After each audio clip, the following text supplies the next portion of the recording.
I had these obsessive desires and thoughts wanting to control them, to, I don't know how to put it, possess them permanently. And that's why you killed them? Right. Not because I was angry with them, not because I hated them, but because I wanted to keep them with me. And as my obsession grew, I was saving body parts such as skulls and skeletons. Everyone knows prison is brutal, but there's one type of criminal that even other inmates can't deal with. Cannibals. These are people who didn't just kill, they crossed a line that most humans can't even imagine. And when they end up behind bars, let's just say, karma hits different. From Jeffrey Dahmer getting murdered by another inmate to Dorangel Vargas proving he was just as dangerous inside prison walls, these stories show how prison justice can be just as dark as the crimes that led there. Even the most hardened criminals have lines they won't cross. Dimitri and Natalia Baksheev. In 2017, a lost phone in Russia exposed something straight out of a nightmare. Construction workers scrolling through it found selfies of a man with human body parts. But this wasn't just about shocking photos. It was the tip of an iceberg that would reveal decades of horror. The story starts with Dimitri Baksheev, whose life was rough from day one. Born in 1982, his mom gave him up to an orphanage when he was just a baby. Yeah, he got adopted at age 3, but life wasn't done messing with him. When he was 15, his adoptive mom died of cancer, and everything fell apart. His adoptive dad turned toxic and kicked him out, leaving him homeless. Desperate and alone, he tried to rob a store and ended up in prison. Not a single person visited him there. Then there's Natalia, born in 1975, who had her own dark backstory. She actually made something of herself at first, becoming a nurse and marrying a military officer. They had a kid together, but when her husband died, she completely lost it, started drinking heavily, couldn't keep a job, and her life became total chaos. She even checked herself into a mental hospital, but doctors sent her home with a quick diagnosis. Well enough, not a risk to herself or others. Sadly, they couldn't be more wrong. These two broken people found each other at a bar, and it seemed like they might help each other heal. Natalia let Dimitri move in with her and her son, and for 5 years, things seemed okay. But after they got married, everything went downhill fast. Natalia's drinking got worse, her son couldn't deal with it and moved out, and they decided to start fresh somewhere new. Spoiler alert, their fresh start turned into something beyond disturbing. Fast forward to September 11th, 2017. Those construction workers who found the phone, they did the right thing and called the police immediately. When cops searched the Baksheev's place, what they found was absolutely unreal. Their phones were full of pictures documenting their crimes. As if that wasn't sick enough, they found Natalia's handwritten cookbook about preparing human meat and a video she made called Lessons for Cannibals. Their last victim showed just how toxic their relationship was. They'd invited a waitress over, but Natalia got jealous because she thought Dimitri was paying too much attention to her. After Natalia stormed off, Dimitri took her life, and Natalia came back to help deal with the body. Those were the photos that ended up on the lost phone. The justice system came for them. But honestly, it was kind of a mess. Natalia initially got 10 years, then later got hit with 11 more. Dimitri got 12 years in max security, but died in 2020 from untreated diabetes. Natalia is being kept in a cell inside a cell in a maximum security prison. From it, she gave an interview saying she turned Dimitri to the dark side because of her cheating. В течение 3 года у меня был другой человек. Я своим поведением довела мужа до того, что он сделал. Почему ты снял с человеческой головы скальп? Вы знаете дословный ответ. Она была похожа, ее волосы были похожи на твои. И чтобы с тобой такое не случилось, я решил это измельчить. However, their rampage spanned 18 years. She never explained that one. As for Dimitri, he lived a lonely, miserable life, in total isolation, until his death. The only thing they found in his cell was a drawing of Audrey Hepburn, which is creepy in its own way. Police shut all that down, but they never confirmed exactly how many victims there were. Natalia said 30, but they only found evidence for a few. It's a dark reminder that real monsters aren't in horror movies. They're regular people living in regular neighborhoods, carrying trauma that twisted into something unimaginably evil. Real monsters don't hide under your bed. Sometimes they're just people whose pain turned them into something inhuman. The Baksheev case isn't just true crime. It's a warning about what happens when trauma goes unchecked and two damaged people enable each other's darkest impulses. Jeffrey Dahmer. He is perhaps America's most notorious serial killer and sex offender, known for enticing his victims to his home, plying them with alcohol, then killing, sexually assaulting, dismembering, and finally eating them. The scene of his capture was described as more of a sick museum than a crime scene, with human skulls and organs in the refrigerator and freezer, torsos dissolving in acid-filled barrels, and Polaroid pictures of his victims in bizarre poses in various stages of dismemberment. Jeffrey Dahmer's name has become synonymous with the darkest side of human nature. Known as the Milwaukee Cannibal, his crimes shocked the world and still haunt true crime discussions today. But beyond the Netflix shows and internet buzz, the real story is even more disturbing. Dahmer's killing spree started right after high school in 1978. Just 3 weeks after graduation, he picked up an 18-year-old hitchhiker named Stephen Hicks, took him home, unalived him, and dismembered his body. This first murder set the pattern for what would become his signature method.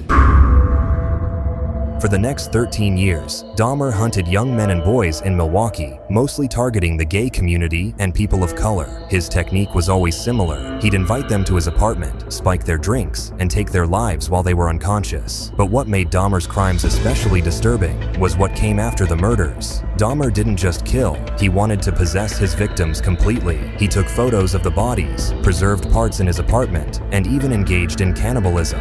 His apartment became a house of horrors, with a collection of skulls, preserved organs, and body parts stored in his refrigerator and acid-filled drums. By 1991, Dahmer was so confident he wouldn't get caught that he got sloppy. That July, Tracy Edwards, who would become his last intended victim, managed to escape. Edwards flagged down police officers, still wearing the handcuffs Dahmer had put on him. When the cops went to Dahmer's apartment to investigate, they discovered the unthinkable. Inside, they found Polaroid photos of dismembered bodies, human heads in the fridge, and body parts preserved everywhere. The evidence was so overwhelming that one officer said to his partner, "There's a head in the refrigerator. I don't believe this."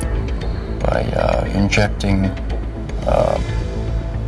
first dilute acid solution into their brain or hot water, and it never did completely work. Could someone like you be stopped? Could you be helped? No, I was dead set on going with this compulsion. It was the only thing that gave me any satisfaction.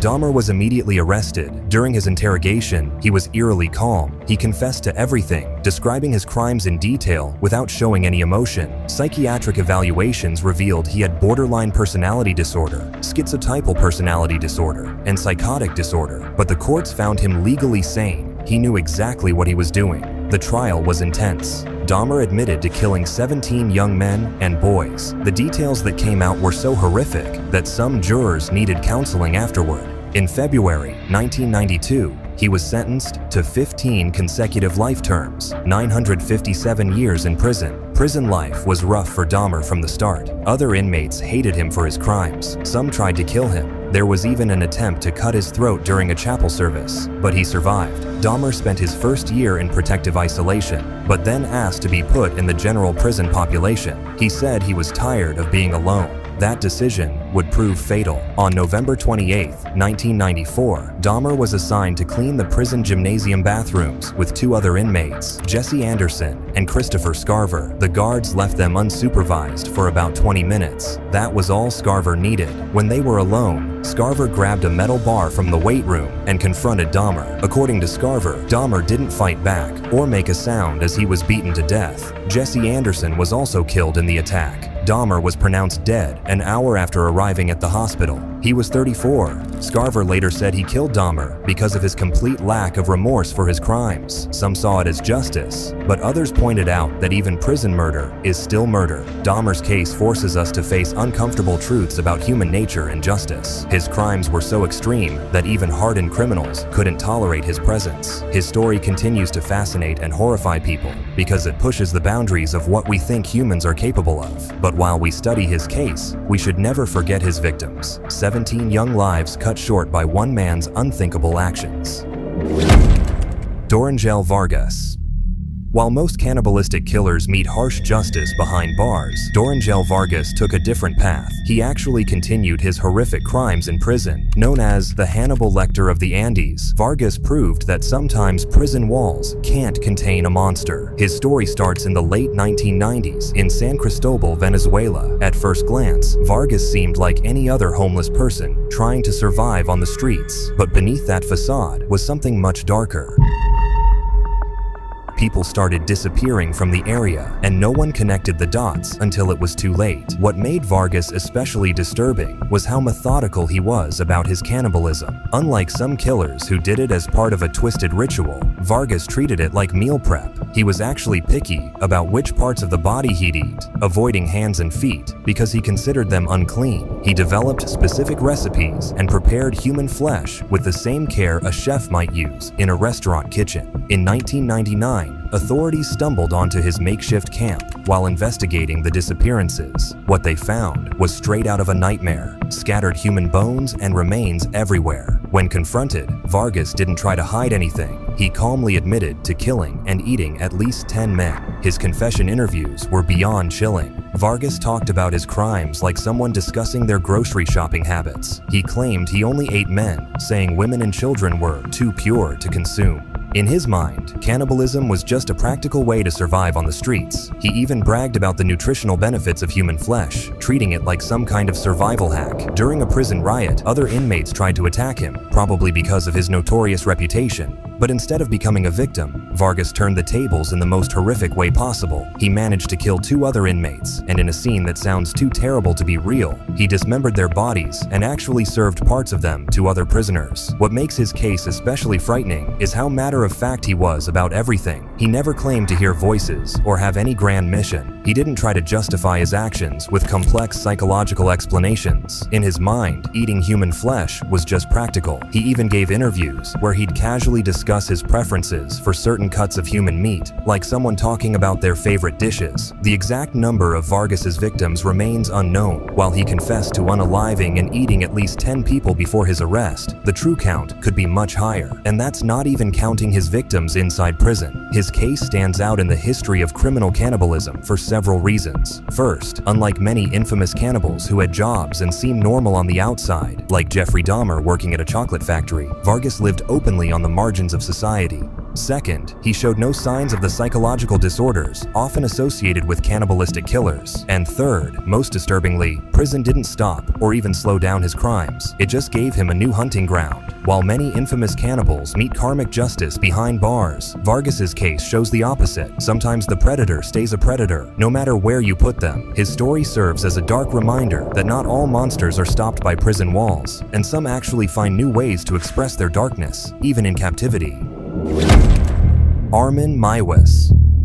The case of Armin Meiwes, known as the Rotenburg cannibal, stands out even among cannibal killers because of one twisted detail. His victim actually volunteered. This 2001 case from Germany pushed the boundaries of what courts thought they'd ever have to deal with. Meiwes wasn't prowling the streets looking for victims. Instead, he posted an ad online, straight up saying he was looking for someone willing to be killed and eaten. The wild part? Someone actually responded. Bernd Jürgen Brandes, a 43-year-old computer engineer, volunteered to be Meiwes' victim. What happened next was filmed by Meiwes himself, which later became evidence in court. At Meiwes' farmhouse in Rotenburg, Germany, the 2 men went through with their disturbing agreement.